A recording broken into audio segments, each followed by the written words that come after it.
त्यानंतर एक प्रकल्प येताना आम्ही सुद्धा बघतोय, आपण दावोसला सुद्धा दरवर्षी जात असतात. म्हणजे असे आपण ट्रिलियन इकॉनॉमीच्या गोष्टी करतोय. 2030 पर्यंत महाराष्ट्राची इकॉनॉमी सुद्धा 1 ट्रिलियनची व्हावी हे आपलं स्वप्न आहे. पण ते ऑन ट्रॅक आहे का? आणि ह्या वर्षीसाठीचं काय ध्येय आहे? मला असं वाटतं ते ॲब्सोल्युटली ऑन ट्रॅक आहे. केवळ म्हणजे आमची जी काही रेस आहे ती थोडी इकडे-तिकडे होते, ते डॉलरच्या भावामुळे. हं.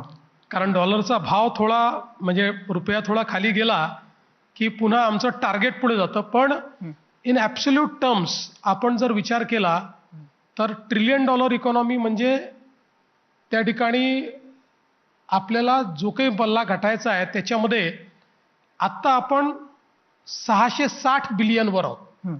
आणि 1000 बिलियनवर जायचं आहे. हं. म्हणजे पल्ला फक्त 440चा राहिला आहे. हं. आणि साधारणपणे आपण जर विचार केला तर 50, 60, 70 बिलियन आपण दरवर्षी ॲड करतोच आहोत. हं.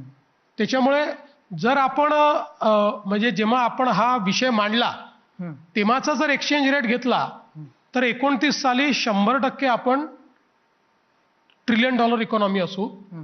पण तो नाही घेतला आणि त्यावेळेचा जरी घेतला तर 30 साली आपण होऊ. एवढाच त्याच्यामध्ये फरक पडेल. हं. आणि मला सांगताना आनंद वाटतो की महाराष्ट्राची मजल काय आहे, हं.